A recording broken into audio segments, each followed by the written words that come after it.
ಸಮಸ್ತ ಕನ್ನಡಿಗರಿಗೆಲ್ಲ ನಮಸ್ತೆ ಹೇಳ್ತಾ ಇದ್ದೀನಿ. ನಾನು ನಿಮ್ಮ ಸ್ನೇಹಿತೆ ಸರಳ. ಇವತ್ತಿನ ವ್ಲಾಗಲ್ಲಿ ಈಸಿಯೆಸ್ಟ್ ರೆಸಿಪಿನ ನಿಮಗೆ ಶೇರ್ ಮಾಡ್ತಾಯಿದ್ದೀನಿ. ಅದು ಒಂದು ನಾನ್ ವೆಜ್ ರೆಸಿಪಿ, ಅದೇ chicken fry, chicken green fry ಅಂತ ನಾನು ಇದಕ್ಕೆ ಹೆಸರು ಕೊಟ್ಟಿದ್ದೀನಿ.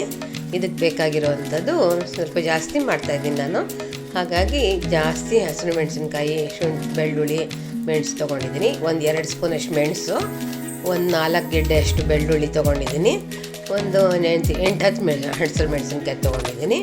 ಹಾಗೆ ಒಂದು ದೊಡ್ಡ ಕಟ್ಟು ಕೊತ್ತಂಬರಿ ಸೊಪ್ಪು ಪೂರ್ತಿ ತೊಗೊಂಡಿದ್ದೀನಿ. ನಮಗಿದಿಷ್ಟೇ ಬೇಕಾಗೋದು ಇಂಗ್ರೀಡಿಯೆಂಟ್ಸು, ಮತ್ತು ಇನ್ನೇನು ಜಾಸ್ತಿ ಬೇಕಾಗಲ್ಲ. ಜೊತೆಗೆ ಟೇಸ್ಟ್ಗೆ ಒಂದು ಸ್ವಲ್ಪ ಉಪ್ಪು ಹಾಕ್ಕೋತೀನಿ ಅಷ್ಟೇ. ಇದನ್ನು ನಾನು ಗ್ರೈಂಡ್ ಮಾಡ್ಕೊಂಡು ಬಂದಿದ್ದೀನಿ. ಇದು ಹುರಿಯೋದು ಏನೂ ಇಲ್ಲ, ತುಂಬ ಈಸಿಯಾಗಿ ಮಾಡಿಬಿಡೋ ಅಂಥದ್ದು. ಈ ಚಿಕನ್ನ ನಾನು ಎಲ್ಲ ನೀಟಾಗಿ ತೊಳ್ಕೊಂಡು ಇಟ್ಕೊಂಡಿದ್ದೀನಿ. ಇದನ್ನು ಹಾಕ್ಕೊಂಬಿಡೋಣ.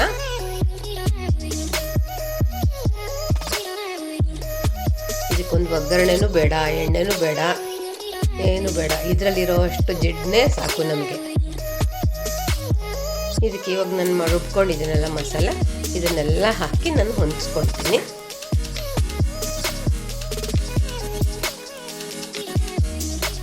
ಬರೀ ಕೊತ್ತಂಬರಿ ಸೊಪ್ಪೆ ಮೇನ್ ಇಂಗ್ರೀಡಿಯೆಂಟ್ಸ್ ಇದರಲ್ಲಿ.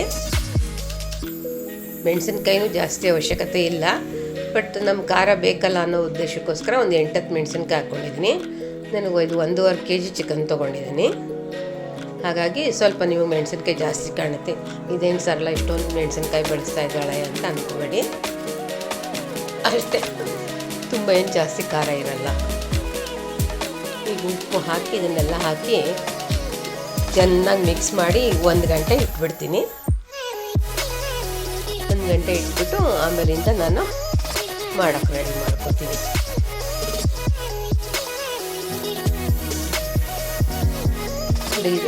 ದೊಡ್ಡ ಉರಿ ಕೊಟ್ಕೊಂಡು ಸ್ವಲ್ಪ ಕುದಿಯೋ ತನಕ ಇಟ್ಕೊಳ್ಳೋದು. ಆಮೇಲಿಂದ ಸಣ್ಣ ಉರಿ ಮಾಡ್ಕೊಂಡು ಬೇಯಿಸಿದ್ರೆ ಆಯಿತು. ಸೊ ಇದೆಲ್ಲ ಆಗೋಗಿದೆ, ಫುಲ್ ನಂದು ರೆಡಿಯಾಗಿದೆ ಚಿಕನ್ ಫ್ರೈ. ಫುಲ್ ಡ್ರೈ ಆಗಿಬಿಟ್ರೆ ಅಷ್ಟೇ, ಇನ್ನೇನು ಬೇಕಾಗಲ್ಲ. ಒಂದು ಕೊತ್ತಂಬರಿ ಸೊಪ್ಪಿಂದ ನೀವು ಅಲಂಕಾರ ಮಾಡ್ಕೊಂಬಿಟ್ರೆ, ಅಥವಾ ಕಸೂರಿ ಮೆಥಿಯಿಂದ ಅಲಂಕಾರ ಮಾಡಿಕೊಂಡ್ರು ರೆಡಿ ಆಗಿಬಿಡುತ್ತೆ. ಇದರ ಟೇಸ್ಟ್ ನಿಮ್ಗೆ ಇಷ್ಟ ಆಯಿತು ಅಂದರೆ ಒಂದು ಲೈಕ್ ಕೊಡೋದಂತೂ ಮರಿಬೇಡಿ. ಹೊಸಬರಾಗಿದ್ದರೆ ಸಬ್ಸ್ಕ್ರೈಬ್ ಮಾಡ್ಕೊಳ್ಳಿ. ಇದೇ ಥರ ಟೇಸ್ಟಿಯಾಗಿ ಈಸಿಯಾಗಿ ಮಾಡೋವಂಥ ರೆಸಿಪಿಗೋಸ್ಕರ ನಿಮ್ಮ ಫ್ರೆಂಡ್ಸ್ಗೂ ನಿಮ್ಗೆ ತುಂಬ ಇಷ್ಟ ಆದರೆ ಶೇರ್ ಮಾಡಿ. Thank you for watching.